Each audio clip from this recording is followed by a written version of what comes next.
अश्वत्थामा की मणि यह एक ऐसा रत्न है जो रुद्र के अंश से उत्पन्न हुआ। इसके पास इतनी शक्ति थी कि इसे धारण करने वाला हथियार बीमारी और भूख से निर्भय हो जाता था। उसे देवताओं, दानवों, नागों, राक्षसों और लुटेरों से भी कोई भय नहीं होता था। ये सब मेरी उस मणि के गुण हैं जिसे पाने के लिए मैं आज भी तरस रहा हूं। मैं इसे किसी भी हालत में नहीं छोड़ सकता। लेकिन हे पवित्र, जो आप कह रहे हैं वह मुझे करना ही होगा, क्योंकि मैंने जो पाप किया है उसका प्रायश्चित भी मुझे ही करना पड़ेगा। यह मणि है, यह मैं हूं।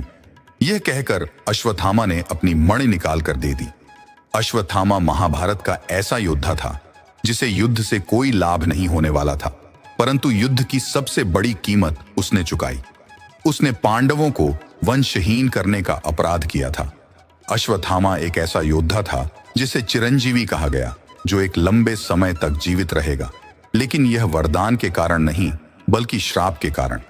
जब कोई जीव पीड़ा में होता है, घायल होता है, अभाव में होता है, तो वह जीवन की नहीं, मृत्यु की कल्पना करता है, मृत्यु की इच्छा रखता है। और जब मृत्यु ना आए और उसी पीड़ा के साथ उसे जीना पड़े, तो यह श्राप बन जाता है।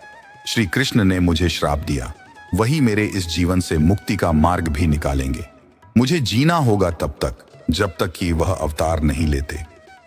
तब तक मुझे पीड़ा सहनी होगी और वह काम करना होगा जिसके लिए कल की अवतार लेंगे। मुझे उनका साथ देना होगा जिसमें वह अधर्म का विनाश करके एक बार फिर से धर्म की स्थापना करेंगे। इस धर्म युद्ध में उनका साथ देना ही मेरा प्रायश्चित भी होगा और मेरी मुक्ति का मार्ग भी। तभी मुझे मेरी वह मणि वापस मिल जाएगी जिसके प्रभाव से मेरी सारी पीड़ाएं समाप्त हो जाएंगी और मैं एक बार फिर से स्वस्थ होकर जीवन जी सकूंगा। और यदि मैं जीवन ना भी जीना चाहूं तो मृत्यु के द्वार मेरे लिए खुल सकेंगे।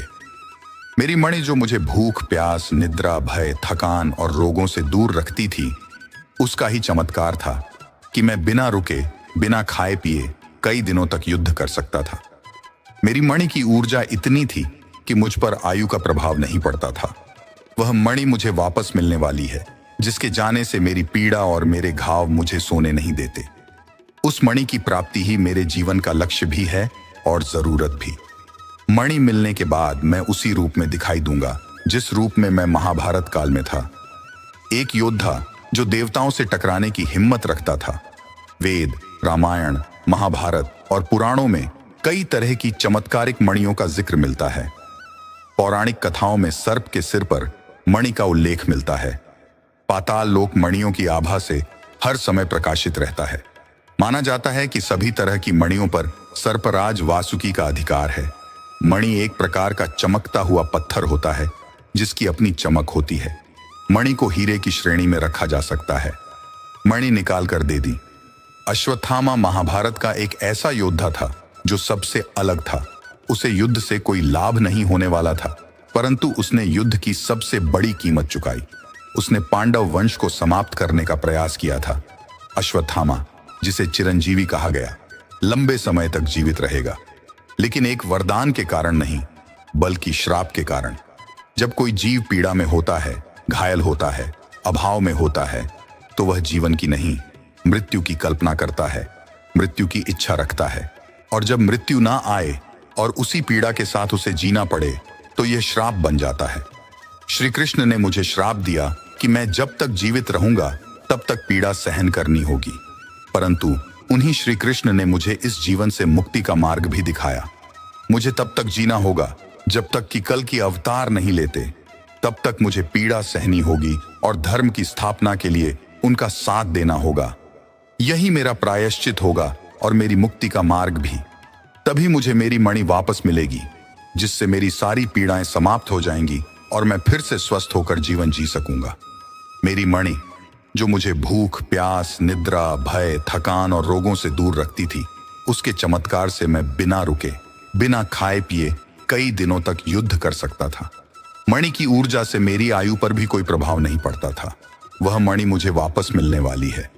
मणि के जाने से मेरी पीड़ा और घाव मुझे सोने नहीं देते। उस मणि की प्राप्ति ही मेरे जीवन का लक्ष्य है। मणि मिलने के बाद मैं उसी रूप में दिखाई दूंगा जिस रूप में मैं महाभारत काल में था। एक योद्धा जो देवताओं से भी टकराने की हिम्मत रखता था। वेद, रामायण, महाभारत और पुराणों में कई तरह की चमत्कारी मणियों का जिक्र मिलता है। पौराणिक कथाओं में सर्प के सिर पर मणि का उल्लेख है। पाताल लोक मणियों की आभा से हर समय प्रकाशित रहता है। ऐसा माना जाता है कि सभी मणियों पर सर्पराज वासुकी का अधिकार है। मणि एक प्रकार का चमकता हुआ पत्थर है जिसकी अपनी चमक होती है। मणि को हीरे की श्रेणी में रखा जा सकता है। जिसके पास भी मणि होती थी वह साधारण जन से अलग होता था। कुछ प्रसिद्ध मणियों के नाम आपने सुने होंगे: नीलमणि, चंद्रकांत मणि, घृत मणि, तैल मणि, भीष्म मणि, उपल मणि, सटक मणि, पारस मणि, उलूक मणि, लाजवर्त मणि, मासरंगा। अब हम बताएंगे कि अश्वत्थामा की मणि कहां है और क्या होगा उस मणि को प्राप्त करके। कुछ लोग कोहिनूर को ही समंतक मणि मानते हैं, हालांकि इसकी सच्चाई अज्ञात है। यह मणि सबसे पहले इंद्रदेव के पास थी। इंद्रदेव ने यह मणि सूर्यदेव को दी। बहुत समय बाद यह मणि राजा सत्यजीत के पास पाई गई। सत्यजीत ने यह मणि अपने देवघर में रखी थी। वहां से मणि पहनकर उनका भाई प्रसन्नजीत आखेट के लिए जंगल में चला गया। जंगल में उसे कहीं छिपाया गया है। जब समय आएगा तो अश्वत्थामा इसे धारण करेंगे और अपनी पुरानी शक्ति को वापस पा लेंगे जो महाभारत के युद्ध के दौरान उनके पास थी। इसके बाद वह कल की अवतार का साथ देंगे और एक बार फिर से एक निर्णायक युद्ध का हिस्सा बनेंगे। शिव महापुराण के अनुसार अश्वत्थामा आज भी जीवित हैं और गंगा के किनारे निवास करते हैं। उनका निवास कहाँ है, किस भेष में रहते हैं और किस प्रकार अपना जीवन यापन करते हैं, यह कोई नहीं जानता।